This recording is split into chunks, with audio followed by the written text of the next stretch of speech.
Well, welcome to another edition of Third and Three.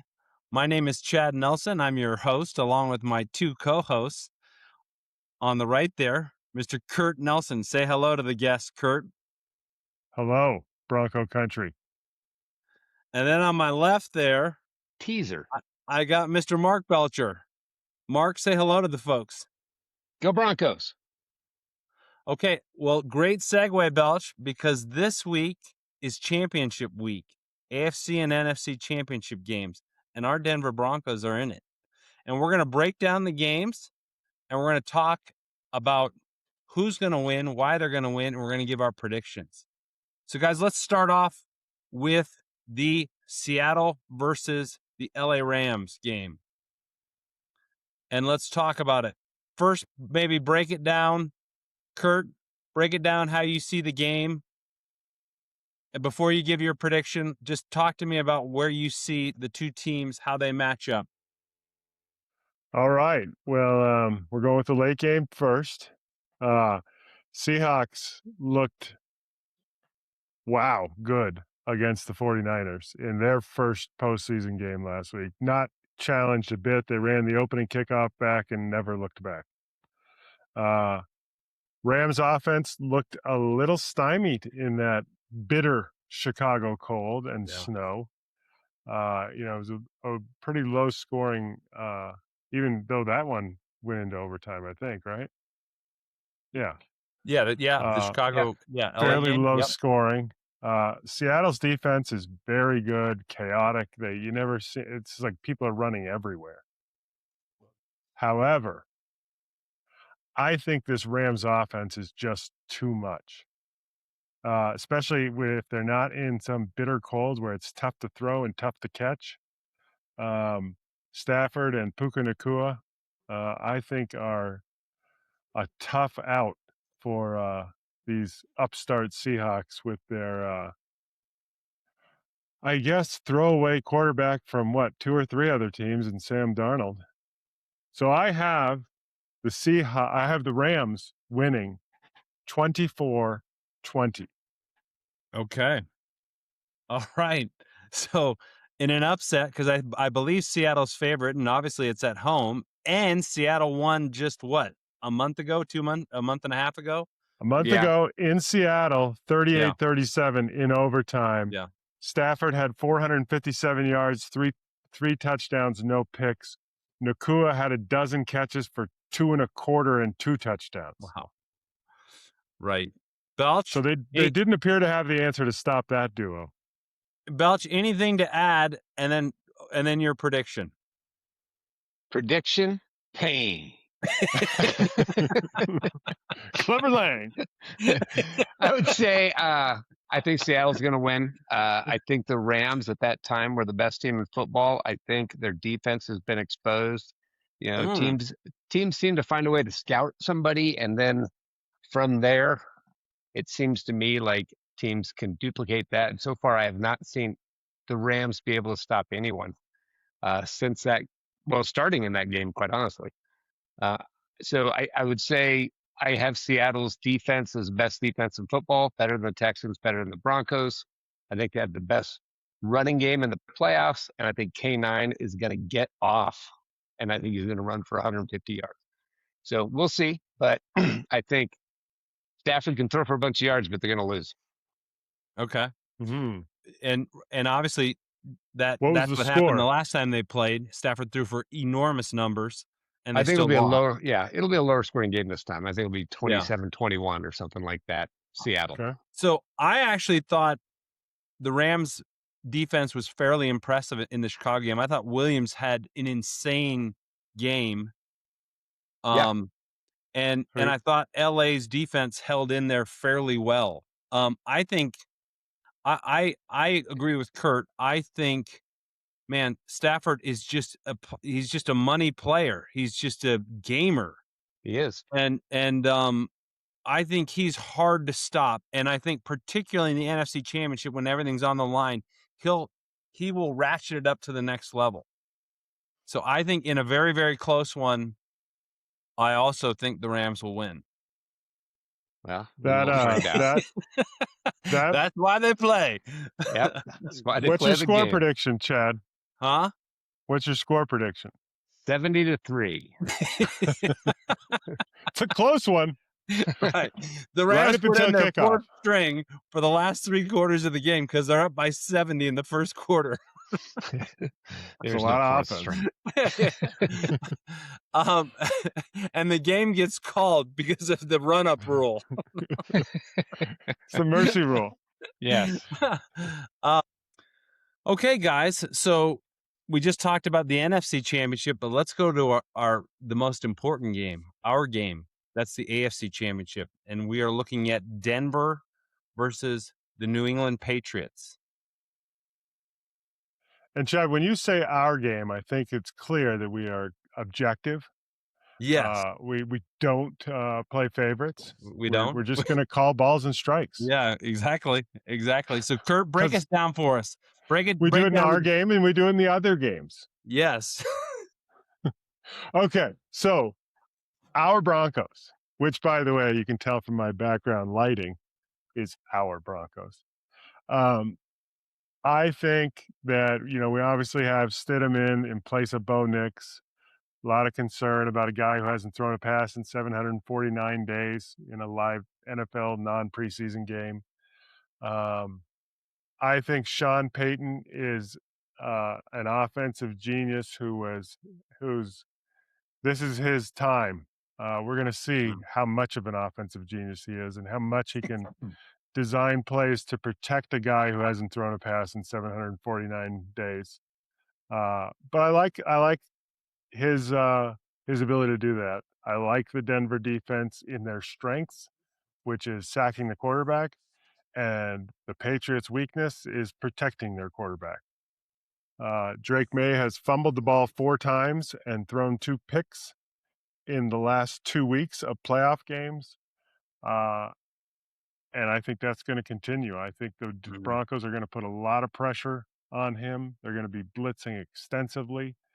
Hopefully 1 or more turnovers out of May, giving a short field to Stidham.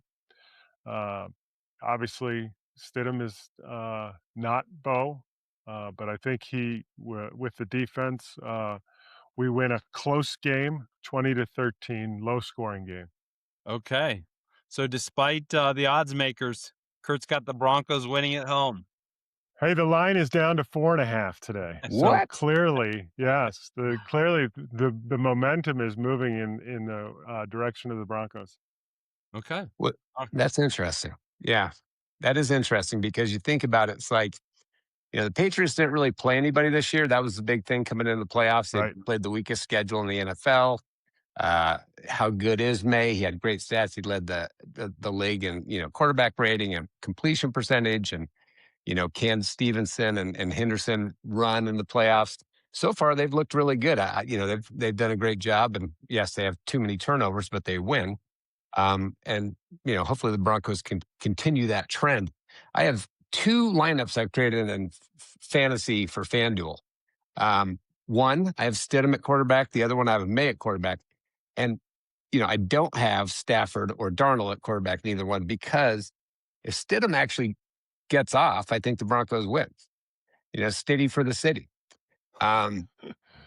Realistically, the Broncos defense hasn't looked good for a little while now. They didn't look like they did the first 10 games for a while, I should say. I mean, they were the best defense in football for the first half of the season, undoubtedly. I think Seattle and Texans, might argue that. But I think the Broncos defense, probably the 3rd best defense in football right now. And can they win the game? So they have to hit May often. Zach Allen's got a pressure from the inside.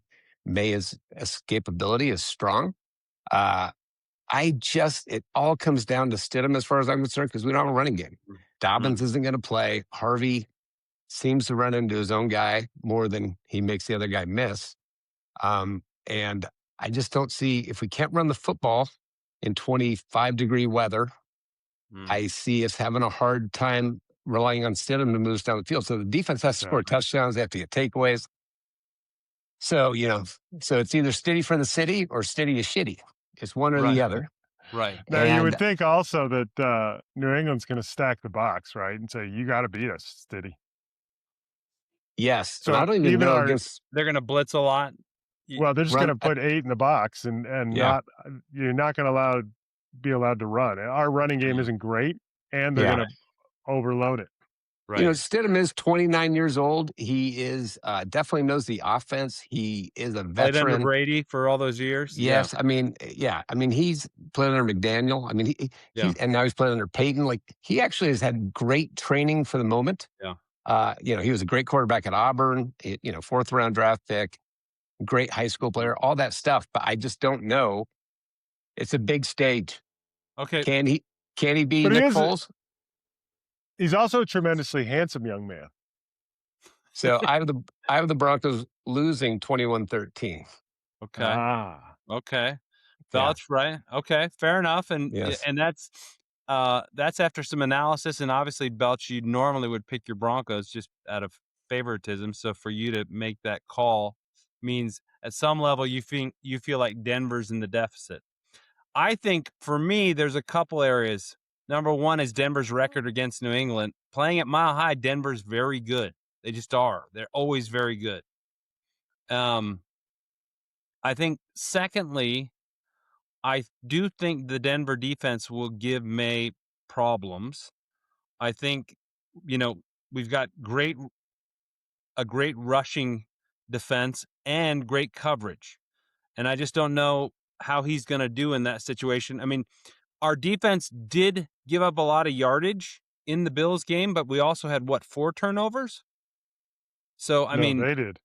We had one. right, I'm saying our defense created 4 turnovers, sorry. Yes. I think we were +4.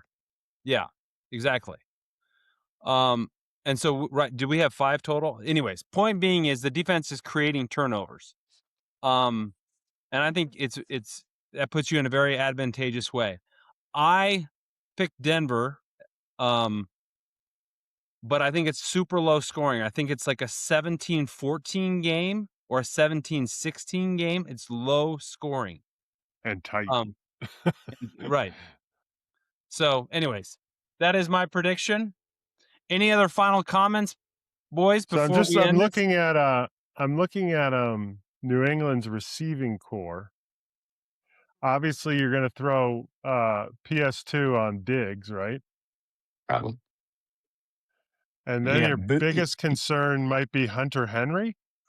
I mean, I don't even know who some of these guys are. Well, that's because you're not a Keyshawn Patriots fan. Booty? Yeah, Booty had a sweet catch last week. Yeah. Booty. Was that one-hander in the end zone? Yeah. It was impressive. They have players. They have players as good as, I mean, we're without Bryant and Franklin probably. So we're down to, I think Elijah Moore is going to be our 4th receiver. There's some guy on the practice squad, practice squad player of the year that's, Stidham's favorite target. He's a big receiver who's never played a down. Will he play? Maybe. I don't know. Right. I mean, I still think our key to the game, and I told my wife before last week, I said, you watch, if Mims gets 70 all-purpose yards, we win. Mims is so key. I think Ingram might be key this week. I don't know. We'll see. God, I'd like him to be 1 week. How many catches do you think Ingram had on the year? 20. He had 50. Did he really? Is that the quietest 50 catches ever? Oh my God. Yeah. I remember there being 4th quarter. I don't recall him being featured in a play. Yeah, and almost 500 yards receiving too. Yeah, I think he had 1 touchdown, so it's not like that is he had very a great year, quiet. but yeah. Wow. Yeah. Well, gentlemen, there we have it, and we will come back and we will discuss this after the game in our pre-Super Bowl game. Do we want to give Super Bowl picks or not yet? No, not yet. That we'll wait for our Super Bowl episode. I'll take the Buccaneers. There you heard it. Mark Belcher's going with the odds makers in Vegas. I'll take your money, Chad Belch. are going with the underdogs in both games. So we shall see who wins. Yes. I hope you guys are right. Hey, thanks for joining us again, and we will see you on our next episode of Third and Go Three. Broncos. I hurt my shoulder. All right. Hold on. Let me